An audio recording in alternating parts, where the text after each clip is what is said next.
ជំរាបសួរពុកម៉ែបងប្អូនទាំងអស់គ្នាចាថ្ងៃនេះមកបែបស្រស់របៀបថាមកបែបបន្លែពណ៌ខៀវស្ងាត់អីចឹងទៅបងប្អូនមានអារម្មណ៍មិនដែរនៅពេលដែលយើងដាំបន្លែនៅមុខផ្ទះទូគ្រាន់ហូបទូគ្រាន់អីអញ្ចឹងណាតើអារម្មណ៍របស់បងប្អូនអ្នកទស្សនាវីដេអូរបស់នាងខ្ញុំហ្នឹងមានអារម្មណ៍មិនចាំជួយ comment នៅខាងក្រោមវីដេអូហ្នឹងផងពីព្រោះនាងខ្ញុំធ្លាប់បានលើបងប្អូនឬក៏មីងពូខ្ញុំខ្លះមួយចំនួនគាត់និយាយថាដាំបន្លែនៅមុខផ្ទះអញ្ចឹងវាធ្វើឲ្យស្ដុកមុខផ្ទះអីចឹងទៅគាត់រៀងពិបាកបងពិបាកអីអញ្ចឹងតែសម្រាប់នាងខ្ញុំអត់ទេបើនាងខ្ញុំបានដាំអីអញ្ចឹងច្រើនសប្បាយចិត្តណាពេលដែលយើងមកពីកន្លែងណាឬក៏ធ្វើការអីកន្លែងណាមួយហត់ចឹងទៅយើងមកយើងឃើញមានបន្លែរបស់យើងនឹងគឺនៅផ្ទះហ្នឹងកំពុងតែញឹមដាក់យើងយ៉ាងស្រស់ស្រាយចឹងណាហើយដូចសាឡាត់នេះអីនាងខ្ញុំយកគ្រាប់យកពូជវានេះមកពីប្រទេសកូរ៉េកាលនឹងខ្ញុំទៅចូលរួមវគ្គបណ្ដុះបណ្ដាលគេហើយទៅផ្សារគេនោះឃើញសាឡាត់គេលក់ហើយឃើញទៅបានញ៉ាំសាច់អាំងគេបន្ទាប់មួយសាឡាត់នឹងទៀតតែគេដាំនៅស្រុកគេនោះរៀងកតល់មកដល់ស្រុកខ្មែរនោះរៀងត្រវែងចឹងទៅហើយមានបន្លែសពគ្រប់បែបយ៉ាងហើយចំពោះនាងខ្ញុំហាក់បីដូចជាបន្ថែមការងារឲ្យគ្រួសារក៏ដូចជាប៉ាខ្ញុំតែប៉ាខ្ញុំគាត់មួយយ៉ាងព្រលឹមឡើងគាត់ងើបមកម៉ោង5គាត់ទាញទៅយកបាញ់ស្រោចទឹកឈូសរបស់គាត់មើលទៅសบายបែបមនុស្សចាស់របស់គាត់មួយយ៉ាងតាមពិតតំណាំទាំងអស់ដែលមាននៅមុខផ្ទះហ្នឹងគឺនាងខ្ញុំជាអ្នកប្រមូលយកមកដាក់ដាំបណ្ដានាងខ្ញុំមិនមែនជាអ្នកថែតែនាងខ្ញុំរកដៃគូមួយដែលត្រូវជាមួយនឹងនាងខ្ញុំដាំគាត់អ្នកថែគាត់អ្នកស្រោចដូចគ្រួសារខ្ញុំអីខ្ញុំបានតែជំនាញដាំទេសាឡាត់ស្ពៃអីហ្នឹងដាំគ្រប់មុខទៅផ្សារទៅទិញគ្រាប់ខ្លួនឯងអីខ្លួនឯងយកមកដោតដាំអីចឹងទៅតែគាត់ជាអ្នកធ្វើជីមានន័យថាគាត់រៀនធ្វើជីធ្វើអីតាម YouTube តាមអីហ្នឹងហើយជីទាំងអស់ហ្នឹងគឺយើង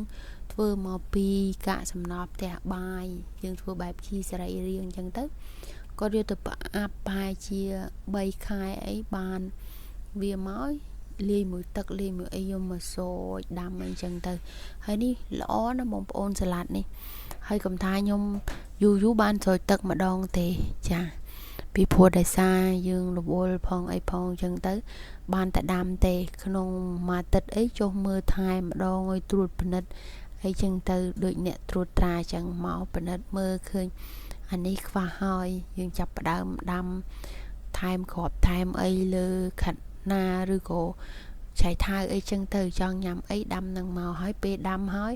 ខ្លួនឯងហ្នឹងគឺជាអ្នកលៃលោកថាចង់ស្លោអីចង់ធ្វើអីដោយសាឡាត់នេះអត់ឲ្យដាច់ទេឲ្យមានរហូតពីព្រោះអ្នកផ្ទះនេះចូលចិត្តបែបបន្លែអីស្រស់ៗចឹងទៅពេលខ្លះយើងបន្ទាប់ជាមួយនឹងទឹកត្រីកោះកុងឬក៏ជាមួយនឹងត្រីអំពងទឹកអំពិលទុំអីចឹងមកអូយើងមានសាឡាត់យើងដាំខ្លួនឯងចេះល្អណាស់វាអត់ភ័យខ្លាចល្វីងខ្លាចអីពេលយើងទិញនៅផ្សារពេលខ្លះ